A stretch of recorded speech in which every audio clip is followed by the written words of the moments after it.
अब हम बात करने जा रहे हैं कि पेन मेडिसिन की परक्यूटेनियस बैलून विधि से, यानी कि एक गुब्बारे से कैसे हम ट्राइजल न्यूरेल्जिया के मरीज़ को राहत प्रदान कर सकते हैं। तो उसके लिए फिर हमने बताया था, जैसे कि ये तार था, इस तार ये तार एक तार जो कि यहाँ पे जुड़ा हुआ है और जुड़ने के बाद दूसरा तार जो कि अंदर की तरफ गया हुआ है। तो ये चेहरे के पास है, चेहरे से अंदर दिमाग के पास, दिमाग से जो है फिर ये अंदर की तरफ चला जाता है, जा करके उस एरिया में जुड़ता है। तो ये जो जहाँ पे ये तार जुड़े हुए हैं दोनों तार, इसको गैंग्लियन बोलते हैं। इसी गैंग्लियन को अगर हम किसी बैलून की मदद से, इस पर दबाव डालें, इसको 2 मिनट तक अगर हम एक पार्टिकुलर प्रेशर पे अगर हम दबाव डालें, तो उस दबाव की वजह से जो इस गैंग्लियन में जो एबनॉर्मल डिस्चार्ज हो रहा था, एबनॉर्मल करंट जो स्टिमुलेशन आ रहा था, वो जो है ख़त्म हो जाता है। और इलाज के तुरंत बाद मरीज को जो अटैक आते थे, जो दर्द उतरता था, जो करंट उतरता था, उसमें इसको पूर्णतया राहत मिल जाती है। और ये प्रोसीजर से जो रिलीफ होता है ये लंबा चलता है, 5 से 10 साल तक जो डॉक्यूमेंट किया गया है कि मरीज़ दर्द रहित रहता है, सारी दवाओं से बंद हो जाती, सारी दवाओं से उसको निजात मिल जाती है। जो मरीज़ जो कि इलाज के पहले सुसाइड के बारे में सोचता था, दवाई की डोज इतनी ज़्यादा थी कि उसको समझ में नहीं आता था कि कैसे बंद होगा, इतनी मैं जब मैं दिन भर में कम से कम 4 तरीके की नस की दवा खा रहा हूँ और मैक्सिमम डोज पे जा रही, तब भी उसको राहत नहीं मिल रही है। और इलाज हुआ बैलून विधि से, उसके बाद उसको दर्द से राहत मिल जाती है। तो क्या है ये बैलून विधि, कैसे करते हैं, इसको करने के लिए हम लोग इस के माध्यम से समझ सकते हैं। पहली चीज़ तो मरीज़ को दर्द जो है या तो इस एरिया में होगा या इस एरिया में होगा या इस एरिया में, जैसा कि हमने बताया ट्राइजेमिनल नर्व जिसकी 3 ब्रांचेज होती हैं, 3 ब्रांचेज से 3 एरिया में उसको पेन उतरता है। दो एरिया में भी दर्द उतर सकता है और तीनों में उतर सकता है।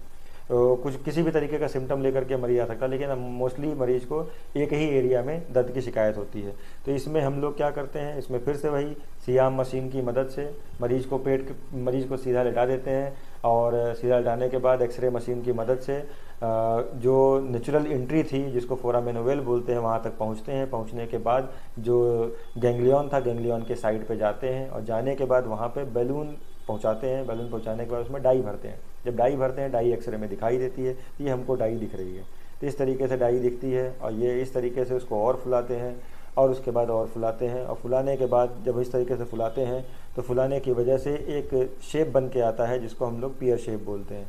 ये जो पियर शेप बन के आ रहा है, ये पहचान होती है कि हम सही जगह पे हैं और गैंग्लियन पे कंप्रेशन जो है प्रॉपर है। इस पर 2 मिनट तक का कंप्रेशन देते हैं। कंप्रेशन देने के बाद इसको डाई को वापस खींच लेते हैं, खींच करके इस पूरी असेंबली को बाहर निकाल लेते हैं। तो इसमें हर प्रोसीजर की तरह इसमें भी जैसे हर प्रोसीजर का खतरा होता है, वैसे इसमें भी जो नॉर्मल खतरे होते हैं प्रोसीजर के वो होते हैं। और मरीज़ को इसमें होश में रह करके भी कर सकते हैं। जब हम बैलून फुलाते हैं, दर्द होता है, उस समय हम नींद की दवा दे देते हैं, या फिर इसमें मरीज़ को पूरी बेहोशी करके भी कर सकते हैं। प्रोसीजर का समय 1 घंटे का होता है। डे केयर प्रोसीजर है।